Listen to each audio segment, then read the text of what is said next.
اعوذ باللہ من الشیطان الرجیم بسم اللہ الرحمن الرحیم وجاءوا اباهم عشاء يبكون قالوا يا ابانا انا ذهبنا نستبق وتركنا يوسف عند متاعنا فأكله الذئب وما أنت بمؤمن لنا ولو كنا صادقين وجاءوا على قميصه بدم كذب قال بل سولت لكم أنفسكم أمرا فصبر جميل والله المستعان على ما تصفون صدق الله العظيم وجاءوا أباهم عشاء يبكون، اور وہ سب کے سب بھائی اپنے والد کے پاس عشاء کے وقت یعنی رات میں روتے ہوئے پہنچے۔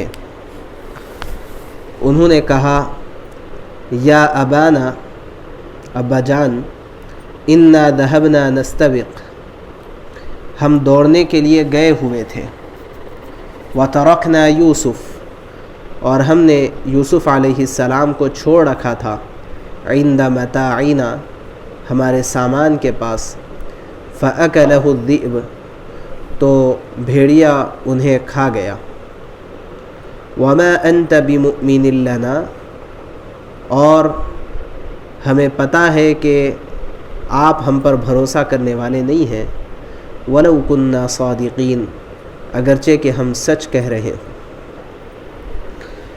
وجاءوا على قمیصه، اور وہ ان کے قمیص کو لے آئے، بدم کذب، جھوٹے خون سے رنگ کر کے۔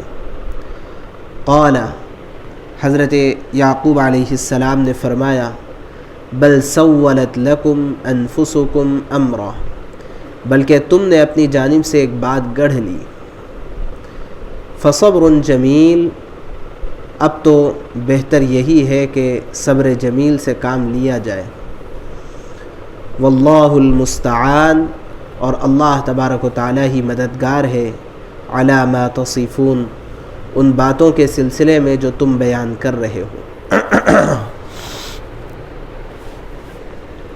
یہ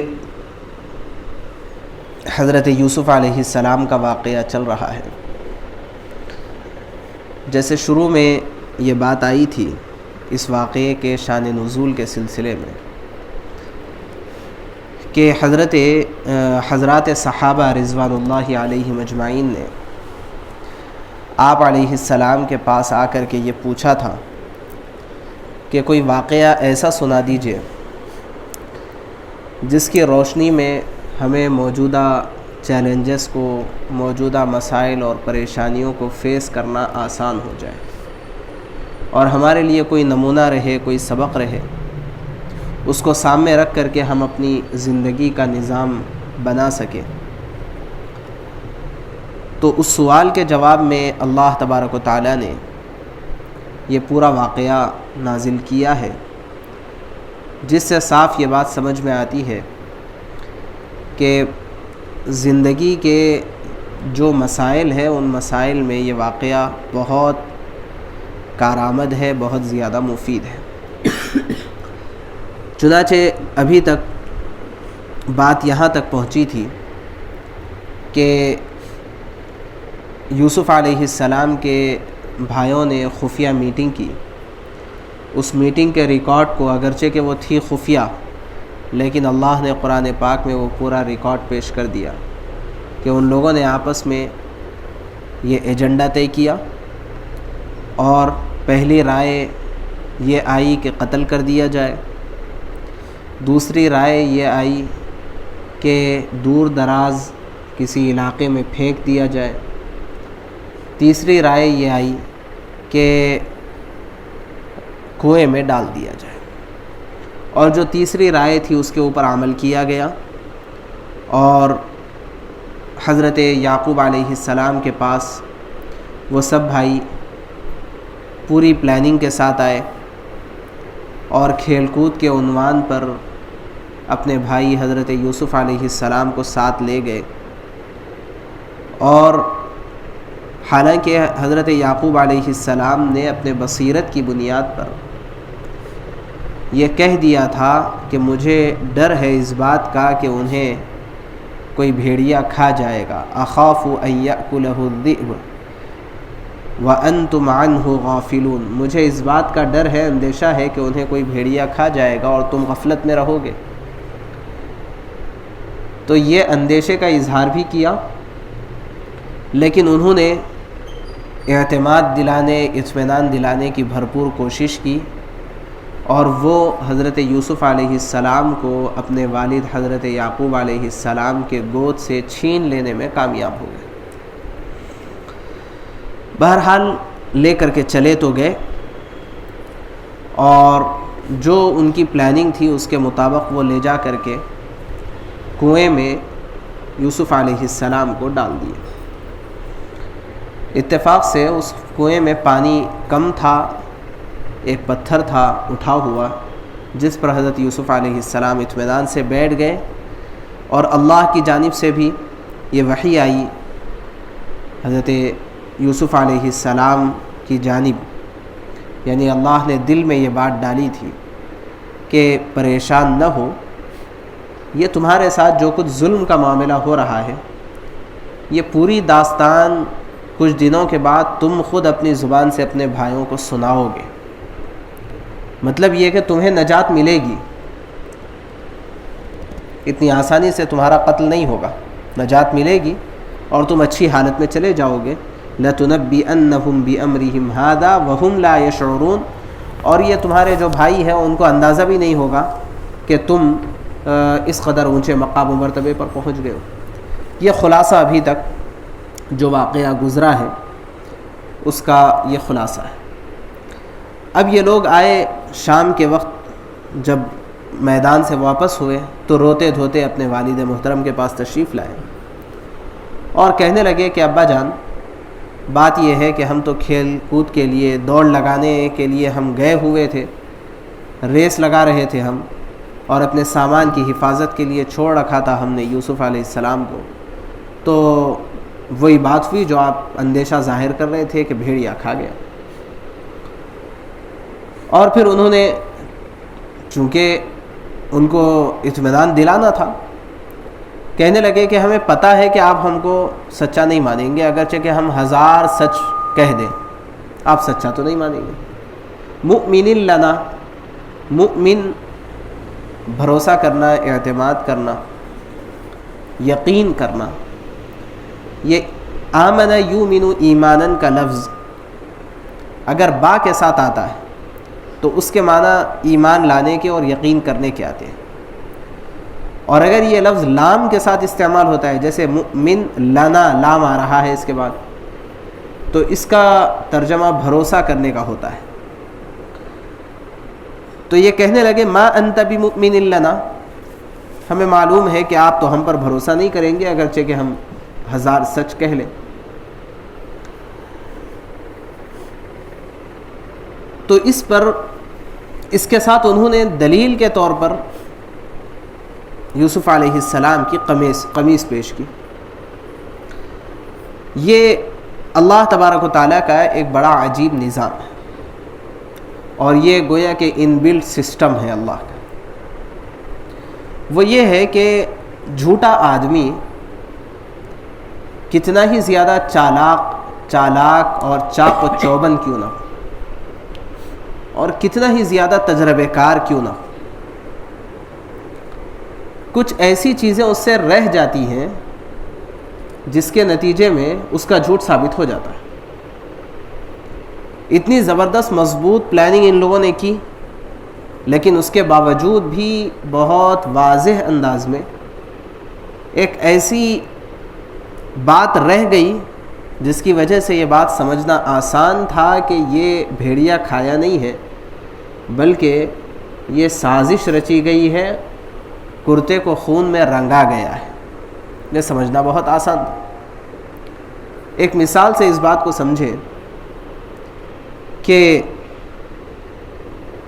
4-5 دوست مل کر کے امتحان لکھنے کے لیے جا رہے تھے، اور راستے میں ان کی آپسی گفتگو ہوئی. سب نے ایک دوسرے سے پوچھ لیا تم کیا پڑھے، تم کیا پڑھے، تم کیا پڑھے. سب نے کہا کہ کچھ بھی نہیں. شاید آج کل کے اسٹوڈنٹس کی طرح تھے ہوں گے، کچھ بھی نہیں. کیونکہ آج کل بہت آسانی کے ساتھ کہہ دیتے ہیں کیا بیک لاگ، کتنے بیک لاگ ہے پوچھ لے رہے ہیں. پوچھنے والوں کو تو خیر کوئی مسئلہ نہیں ہے، لیکن بہت آسانی کے ساتھ بول دیتے ہیں. ہمارے نوجوان ساتھیاں بھی اتنے ہے. وہ تو ہم لوگوں کو سوچ کے شرم آتی تھی، اب ہنستے بولتے کھیلتے کودتے بول لے رہے ہیں. بلکہ جاب کا انٹرویو دینے گئے تو بھی بول لے رہے ہیں. اور بولنا ضروری ہے، کیا کریں گے، پورا سی وی سامنے ہے، نیٹ پہ مار کے دیکھے تو سب آ جاتا. کوئی مسئلہ بہرحال. تو جا رہے تھے، جاتے ہوئے پڑھے کرے تو کچھ نہیں. تو آپس میں ان لوگوں نے سوچ لیا کہ ایک کام کریں گے، ہم جو ہے کرکٹ کے لیے میدان کو چلے جائیں گے، اور بعد میں جا کر کے بول دیں گے کہ گاڑی پنکچر ہو گئی تھی. تو گئے، کھیل کود ہو گیا، سب کچھ ہو گیا. اس کے بعد ان لوگوں نے پیپر تو چھوڑ دیا. بعد میں کافی دیر سے آنے کے بعد پوچھا گیا کیا ہوا، کیا بات ہے. تو کہنے لگے ہم 5 ایک کار سے آ رہے تھے، کار پنکچر ہو گئی، اس کی وجہ سے بہت دیر ہو گئی، ٹائم نکل گیا. تو استاد بھی استاد ہوتا ہے. استاد نے کہا اچھا ٹھیک ہے کوئی بات نہیں، آ جاؤ. ایگزام ہال میں بلا لیا، بلا کے 5 کو الگ الگ جگہ بٹھا دیا. بٹھا کر کے کہا کہ آج کا تمہارا امتحان یہی ہے، کون سا ٹائر پنکچر ہوا تھا لکھو. بس اب ایک نے لکھا کہ سامنے سے رائٹ والا، دوسرے نے لکھا کہ سامنے سے لیفٹ والا، تیسرے نے الگ، چوتھے نے الگ، سب الگ الگ لکھے. وہی امتحان تھا. تو جھوٹ بالکل آسانی کے ساتھ پکڑا جاتا ہے. یہ ایک نظام ہے اللہ کا کہ جو آدمی جھوٹا ہوتا ہے اس کے پاس بے شمار ایسی علامات رہ جاتی ہیں جس سے یہ واضح ہو جاتا ہے کہ اس شخص نے جھوٹ کہا. یہ جماعت جو بھائیوں کی تھی، یہ سب آئے رو دھو کے کہنے لگے کہ ایسا حادثہ ہو گیا ہے، اور اگر آپ کو یقین نہ آئے تو یہ لیجئے قمیص موجود ہے، دیکھ لیجئے پورا خون میں رنگا ہوا ہے. تو مفسرین نے لکھا ہے کہ قمیص دیکھ کر کے حضرت یعقوب علیہ السلام سمجھ گئے کہ سب کے سب جھوٹے ہیں. سمجھ گئے. وہ اس وجہ سے کہ اگر بھیڑیا کھایا ہوتا تو قمیص مختلف جگہ سے پھٹا ہوا ہوتا. ایسا کیسا بھیڑیا تھا کہ آیا اور اس کے بعد آ کے پورے سلیقے طریقے کے ساتھ یوسف علیہ السلام کا کرتا اتارا، اور اتار کے پھر یوسف علیہ السلام کو کھا گیا، پھر خون کی قے کر دی، اور خون کے اندر قمیص کو بھیڑیا رنگ کر کے چلا گیا. ایسا کیسا بھیڑیا تھا وہ؟ تو کہیں سے پھٹا ہوا نہیں، کہیں سے کوئی چوٹ نہیں، کچھ نہیں. لیکن آپ یہاں پر ایک عجیب بات دیکھیں گے، جو اللہ تبارک و تعالیٰ نے جس مقصد سے اس سورت کو نازل کیا ہے، یہ مقصد علم میں محض اضافہ نہیں ہے، بلکہ ایک کردار کو بلڈ کرنا ہے. اتنا صاف انداز میں جھوٹ ظاہر ہو چکا ہے، لیکن حضرت یعقوب علیہ السلام نے اس پر صرف اتنی بات جواب میں ارشاد فرمائی، بل سولت لکم انفسکم امرا. نہیں، ایسا نہیں ہوا جیسے تم بیان کر رہے ہو، بلکہ یہ بات تم اپنی طرف سے گڑھ کر کے کہہ رہے ہو. اور جب یہ بات گڑھی ہوئی ہے، حقیقت سے اس کا کوئی تعلق نہیں ہے، تو اور میرے لیے بیٹے کا چھوٹ جانا ایک بہت بڑے صدمے کی بات ہے، تو اب میرے لیے کیا کام ہے؟ میرا کام تو یہ ہے کہ اب میں صبر کروں، یہ میرا کام ہے. اور اللہ تبارک و تعالیٰ کا نظام ہے کہ اللہ تبارک و تعالیٰ تم جو کچھ بیان کر رہے ہو وہ کس حد تک صحیح ہے، اس پر اللہ مددگار رہیں گے. کسی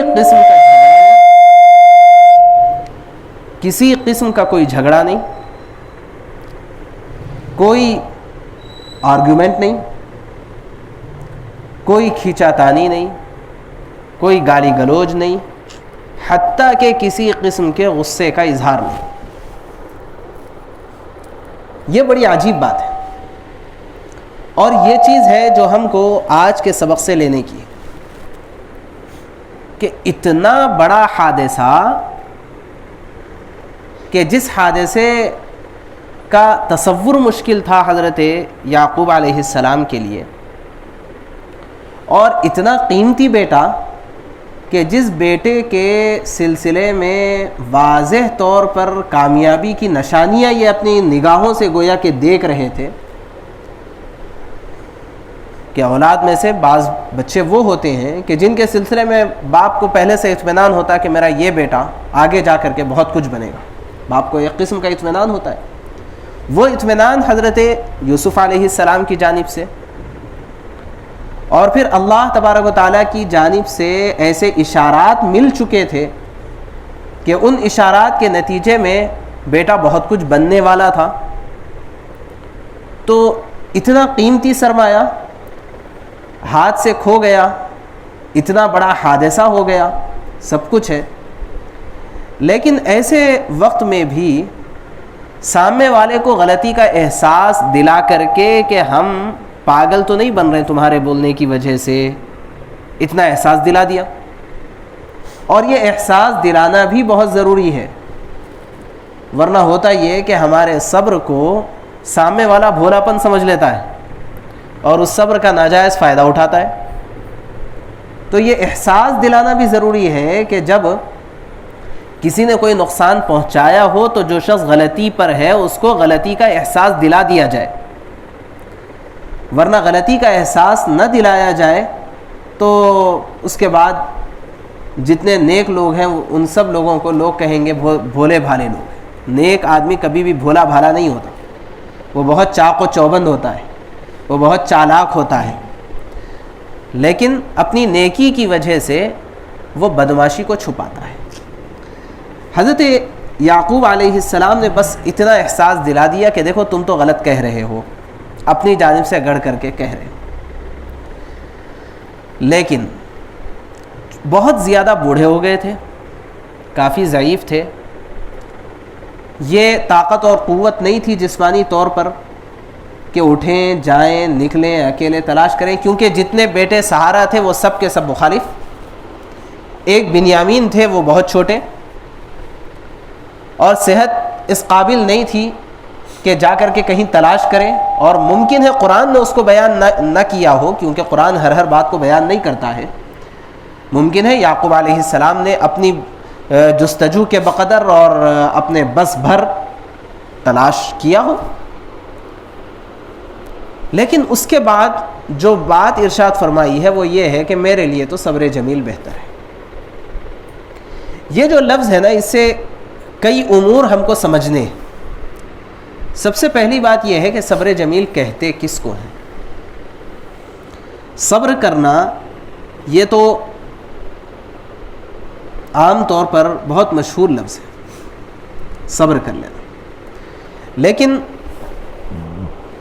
اصلاً صبر کی جو حقیقت ہے وہ یہ ہے کہ آپ علیہ الصلاۃ والسلام نے فرمایا ہے الصبر عند الصدمۃ الاولی. اصل جو صبر ہوتا ہے وہ صدمے اولا کے وقت میں ہوتا ہے، اس صبر کا اصل اعتبار ہوتا ہے. کوئی آپ کے پاس آپ کے لیے کوئی شاکنگ نیوز آ گئی، اب وہ وقت ہوتا ہے جب کہ آپ اپنے آپ کو سنبھالیں، وہ وقت ہوتا ہے جب کہ آپ کو اطمینان ہو اس بات پر کہ جو کچھ ہوتا ہے وہ اللہ کی جانب سے ہوتا ہے. دیکھیے اس میں بھی ایک بہت بڑی غلطی ہوتی ہے عام طور پر. کیا کہ مثال کے طور پر آپ نے ایک دکان لگائی اور دکان کو آپ نے صحیح چلانے کا اہتمام نہیں کیا، دکان کو صحیح چلانے کا اہتمام نہیں کیا،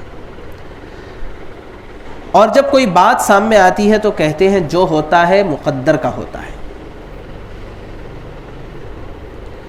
اور اس کے بعد دکان لٹ گئی، نقصان میں چلی گئی، اب کہہ رہے ہیں کہ ہمیں صبر کرنے کا حکم ہے۔ اسلام اس کی تعلیم نہیں دیتا ہے، بلکہ اسلام اس بات کی تعلیم دیتا ہے کہ ہر شخص اپنی ذمہ داری کما حقہ پوری کرے۔ پہلے آپ اس بات کے پابند ہیں کہ اپنی ذمہ داری پوری کریں۔ آپ کی ذمہ داری آپ کی استطاعت کے بقدر جتنی تھی پوری ہونے کے بعد پھر کوئی حادثہ ہو جائے تو اب صبر کریں۔ کوئی بیمار ہو گئے، ہم نے علاج ہی نہیں کروایا اور انتقال ہو گیا اور کہہ رہے ہیں کہ صبر کر رہے ہیں۔ اسلام اس کی حوصلہ افزائی نہیں کرتا۔ صبر تو کر رہے ہیں لیکن اب مجبور ہے صبر کرنے پر، یعنی جب کچھ ہو جائے تو اس کے بعد مقدر کا حوالہ۔ اسلام اس بات کا پابند بناتا ہے کہ جو کوئی کام ہو اس کام میں سب سے پہلے ذمہ داری ہے اس کام کو نبھانے اور اس کو ادا کرنے کی، کتنی جتنا ہماری استطاعت میں ہے اس کے بقدر ہم علاج کروائیں گے، ہم مصیبت کو ٹالنے کی کوشش کریں گے، اس مصیبت سے چھٹکارے کے سلسلے میں تدابیر اختیار کریں گے۔ پھر اس کے بعد حادثہ ہو جائے تو اب ہم تقدیر کی بات کہیں گے کہ ہاں مقدر میں ایسا ہی تھا، جتنا ہمارے بس میں تھا ہم نے کوشش کر لی لیکن مقدر میں یہ تھا، اس وجہ سے ایسے ہو گیا۔ یوسف علیہ السلام نے اچھا جب ہو گیا حادثہ تو اب ہونے کے بعد جو صبر کرنا ہے وہ صبر کے سلسلے میں بھی اسلام تعلیم دیتا ہے کہ صبر بھی تمہیں کیسے کرنا ہے۔ یہ صبر نہیں ہے کہ اگر کسی کا انتقال ہو جائے، کوئی حادثہ ہو جائے تو کوئی رو رہے ہیں، دھو رہے ہیں، آوازیں چیخ پکارا، بالا کھینچ رہے ہیں، کپڑے پھاڑ لے رہے ہیں، اور جو آ کے ملاقات کرے ان کے سامنے دھاڑے مار مار کے رونا شروع کر دے رہے ہیں۔ وقار کے خلاف ہے، شرافت کے خلاف ہے، اللہ تبارک و تعالیٰ کے فیصلے سے راضی رہنے کے اظہار کے خلاف ہے۔ نہیں، یہ طریقہ کار کیسے غم منایا جائے یہ بھی اسلام نے سکھایا ہے۔ قربان جائے اسلامی تعلیمات پر کہ کتنی باریک باریک چیزیں اسلام سکھاتا ہے۔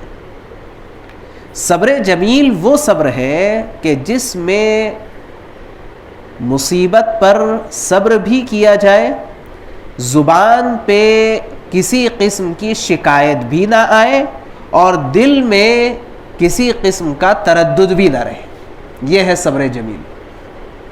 نہ زبان سے کوئی شکایت رہے، نہ پیشانی پر کوئی شکایت کا بل رہے۔ دیکھیے غم کا اثر ہونا الگ ہے، شکایت کا بل پیشانی پہ پڑ جانا الگ ہے۔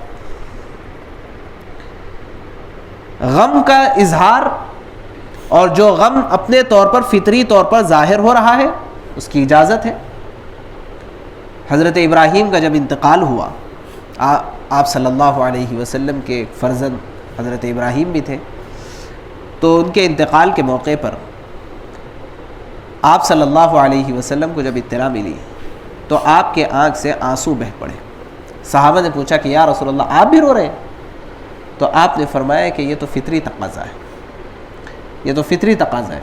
غم کا اظہار ہو جائے کوئی برا نہیں، لیکن اس کے ساتھ اللہ سے شکایت کا پیدا ہو جانا اور شکایت کے بل پیشانی پر پڑ جانا، یعنی ہمارے چہرے سے اور ہمارے جسمانی حرکات و سکنات سے اس بات کا اظہار ہونے لگے کہ اللہ تعالیٰ نے ہمارے ساتھ یہ برا کیا ہے، اور دل میں اس بات کا قرار پکڑ جانا کہ ہمارے ساتھ جو ہوا وہ برا ہوا ہے، یہ سب صبر جمیل کے خلاف ہے. اگر کوئی حادثہ پیش آ جائے تو اس حادثے کے وقت میں نہ ہمارے افعال سے ظاہر ہو کہ ہمارے ساتھ برا ہوا ہے، نہ ہماری زبان سے ظاہر ہو کہ ہمارے ساتھ برا ہوا ہے، اور نہ ہی ہمارے دل میں یہ بات قرار پکڑے کہ ہمارے ساتھ برا ہوا ہے. یہ ہے صبر جمیل.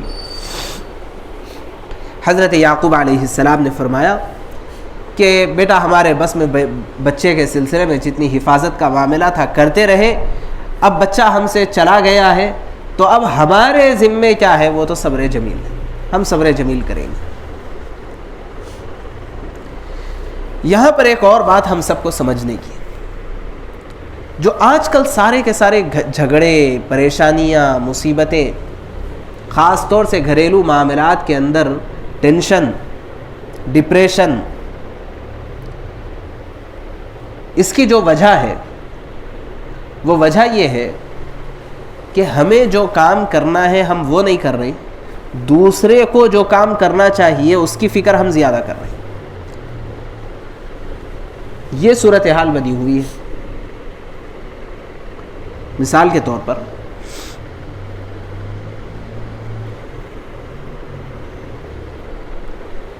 حضرت یعقوب علیہ السلام نے یہاں پر جو کام کیا ہے وہ یہ کہ اب میرے لیے کیا کام ہے، اب اتنا ہو گیا، اب مجھے کیا کرنا چاہیے، تو میرے لیے تو صبر کرنا چاہیے، یہ میرا کام ہے. یعقوب علیہ السلام نے صبر سے کام لیا. تلاش کرنے کا جو کام ہے، بچے کو لا کر کے پہنچانے کا جو کام ہے، وہ بھائیوں کا تھا. جتنا ہو سکتا تھا یعقوب علیہ السلام نے کر لیا. اس کے بعد اپنے ذمے کیا کام ہے اس کی فکر کی، اور اس کے آگے پھر حضرت یعقوب علیہ السلام نے بہت زیادہ ڈپریشن میں آپ نہیں آئے، بہت زیادہ ٹینشن میں نہیں آئے.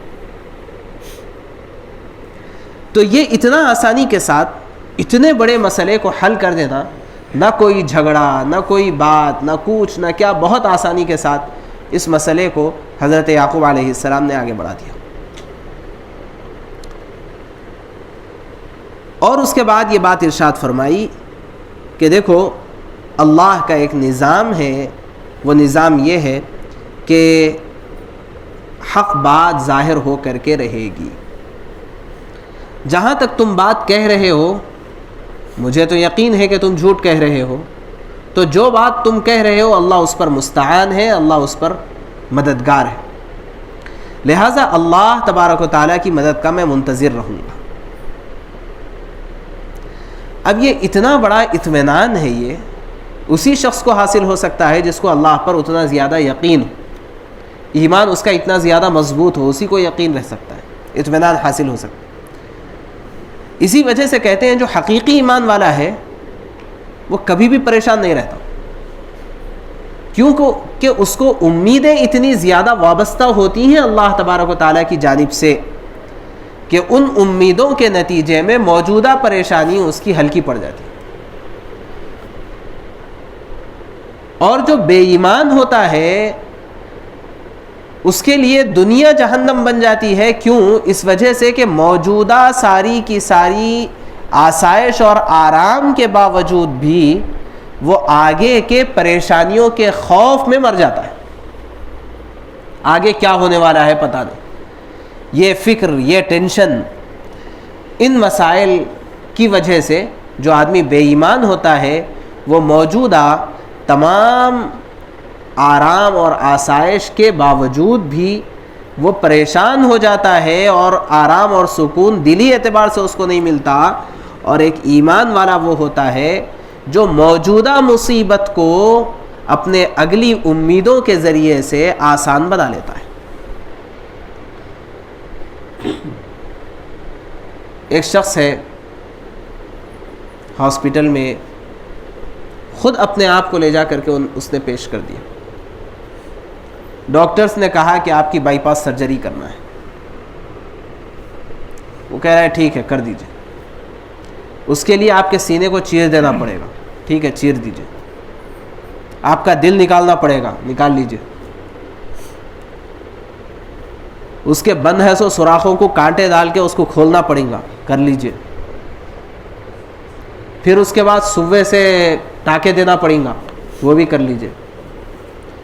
اس کی وجہ سے آپ بے ہوش ہو جاتے، کر لیجئے.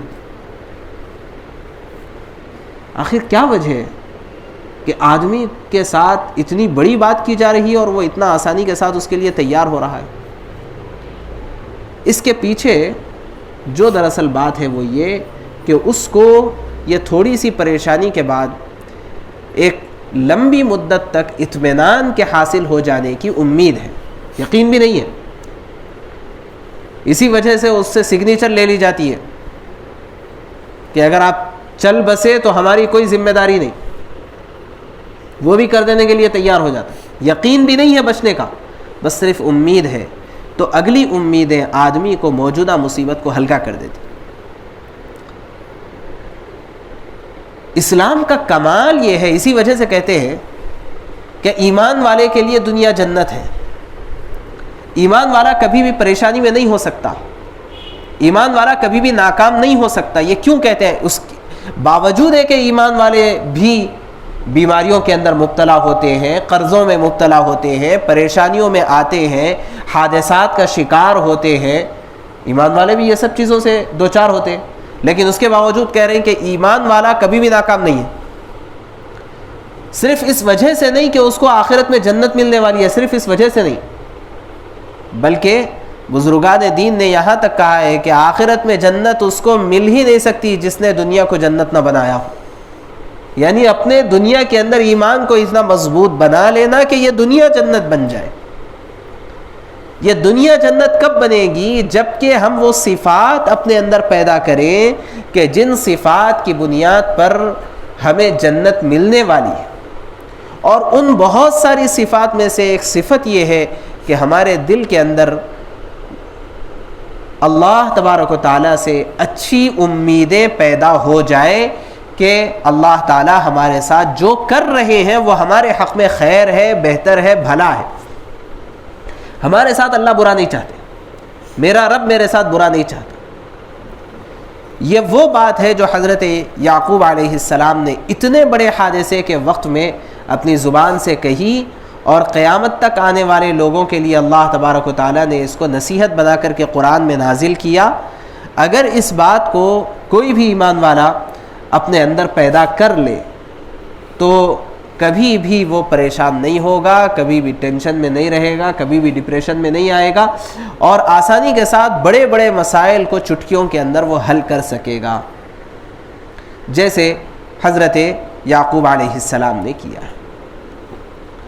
لیکن بات وہی ہے کہ اپنے دل کو، اپنے دماغ کو ایمان کے مطابق، اسلامی اور ایمانی احکام کے مطابق بنانا یہ بہت ضروری ہے. اسی کو کہتے ہیں کہ احکام اسلام کو ہم اپنے اندر جذب کریں اور زندگی میں دین کو لائیں، اس کو کہتے ہیں.